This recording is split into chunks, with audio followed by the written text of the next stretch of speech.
श्री विष्णु पुराण, और यहाँ द्वितीय अंश और यह दूसरा अध्याय, जिसमें हमको भूगोल का विवरण यहाँ पे सुनने को मिलेगा। श्री मैत्रेय जी बोले, हे ब्राह्मण, आपने मुझसे स्वयंभू मनु के वंश का वर्णन किया। अब मैं आपके मुखारविंद से संपूर्ण पृथ्वी मंडल का विवरण सुनना चाहता हूँ। हे मुने, जितने भी सागर, द्वीप, वर्षा, पर्वत, वन, नदियाँ और देवता आदि की पुरियाँ हैं, उन सबका जितना जितना परिमाण यानी कि परिमाण है, जो आधार है, जो उपादान कारण है और जैसा आकार है, वह सब आप यथावत वर्णन कीजिए। श्री पाराशर जी बोले, हे मैत्रेय, सुनो, मैं इन सब बातों को संक्षिप्त से वर्णन करता हूँ। इनका विस्तार पूर्वक वर्णन तो 100 वर्ष में भी नहीं हो सकता। हे द्विज, जम्बू, लोक्षा, सालवन, कुश, क्रोंच, साग और सातवा पुष्कर, ये सातों द्वीप चारों ओर से खारे पानी, एक छुरस, मदिरा, घृत, मधि, दुग्ध और मीठे जल यानी कि मीठे जल के 7 समुद्र से घिरे हुए हैं। हे मित्रेय,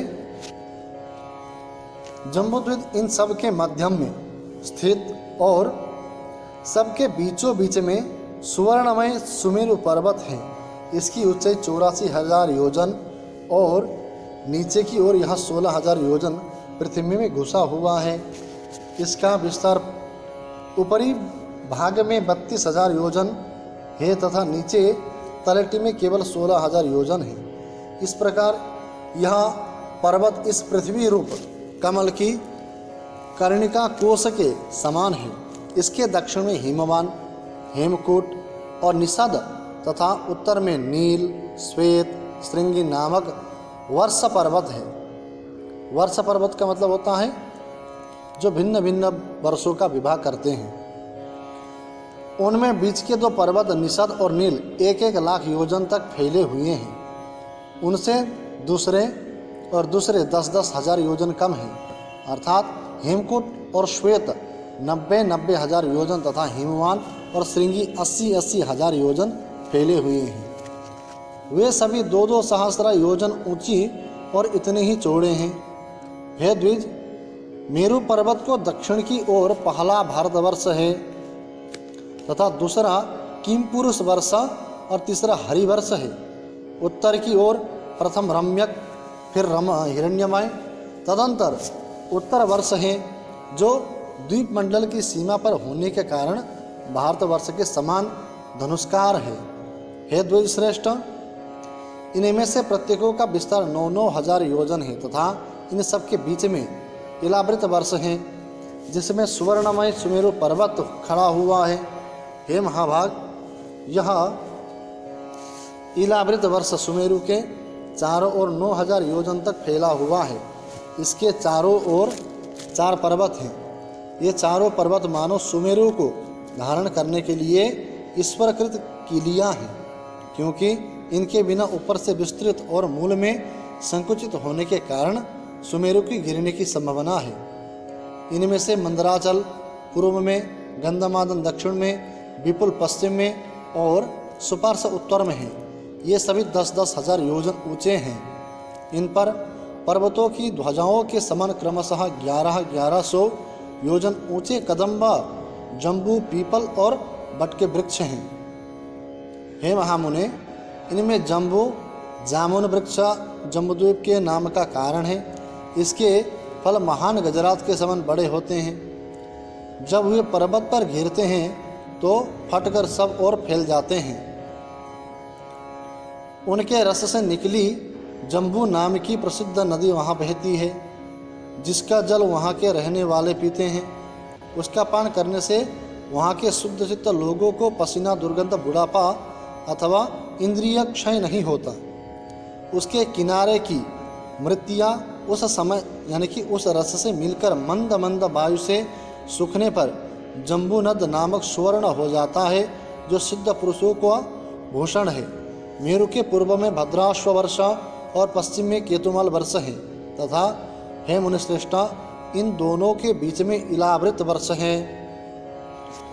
इसी प्रकार उसके पूर्व की ओर चैत्ररथ, दक्षिण की ओर गंधमादन, पश्चिम की ओर बेभ्राज और उत्तर की ओर नंदक नामक वन है तथा सर्वथा देवताओं से सेवनीय अरुणोदय यानी कि अरुणोद, महाभद्रा, असितोद और मानस ये 4 सरोवर हैं। हे मैत्रेय, सीतांभ, मुकुंद, कुररी, मल्यवन तथा वैकंक आदि पर्वत भूपद्म की कर्णिका रूपक मेरु के पूर्व दिशा के केसराचल हैं।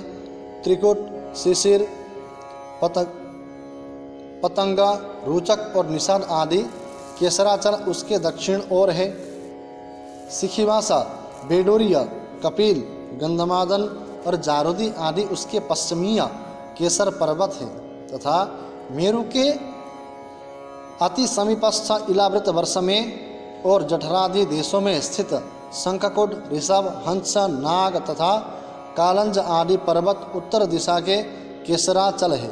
हे मैत्रेय, मेरु के ऊपर अंतरिक्ष में 14 सहस्त्र योजन के विस्तार वाले ब्रह्म जी की महापुरी यानी कि ब्रह्मपुरी है। उसके सब और दिशा एवं विदिशाओं में इंद्रादि लोकपालों को 8 अति रमणीय यानी कि रमणीक और विख्यात नगर हैं।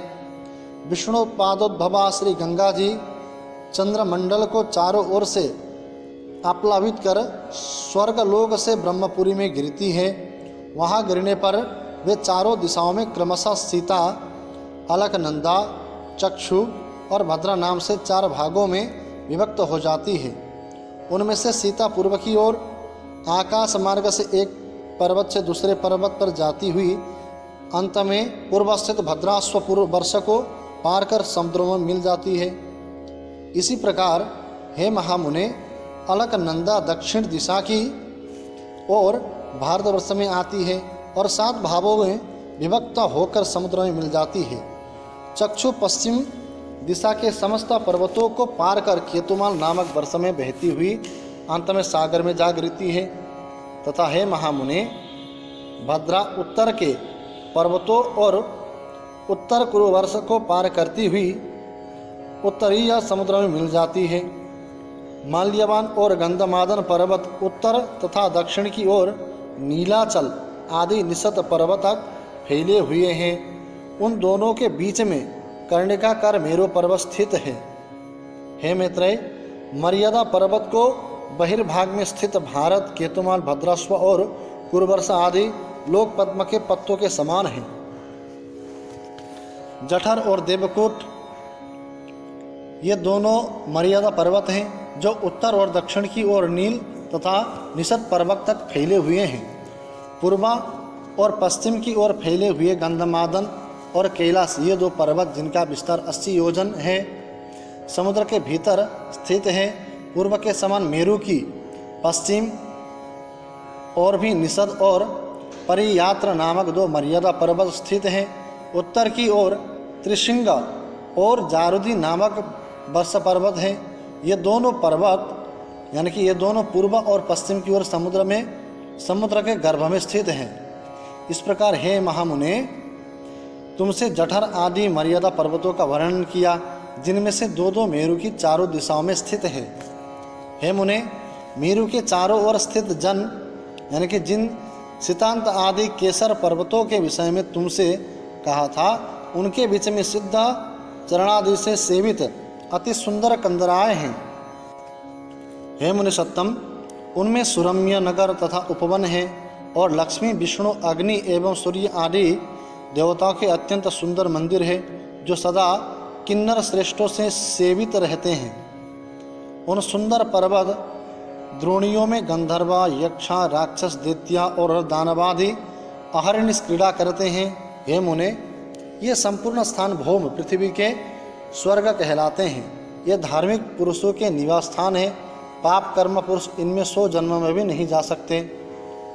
हे द्विज, श्री विष्णु भगवान भद्राश्व वर्ष में हयग्रीव रूप से, केतुमाल वर्ष में बराह रूप से और भारत वर्ष में कूर्म रूप से रहते हैं तथा वे भक्त प्रतिपालक श्री गोविंद कुरुवर्ष में मत्स्य रूप से रहते हैं। इस प्रकार वे सर्वमयी सर्वगामी हरि विश्व रूप से सर्वत्र ही रहते हैं। हे मैत्रेय, वे सबके आधारभूत और सर्वात्मक है। हे महामुने, किम पुरुष आदि जो 8 वर्ष हैं उनमें शोक, श्रम, उद्वेग और क्षुधा का भय आदि कुछ भी नहीं है। वहाँ की प्रजा स्वस्थता, आतंकहीन और समस्त दुखों से रहित तथा वहाँ के लोग 10,000 यानी कि 10-12 हज़ार वर्ष की स्थिति यानी कि स्थिर आयु वाले होते हैं। उनमें वर्ष कभी नहीं होती, केवल पार्थिव जल ही है और न उन स्थानों में कृत त्रेतादि युगों की ही कल्पना है। हे द्विजोत्तम, इन सभी वर्षों में 7-7 कुल पर्वत हैं और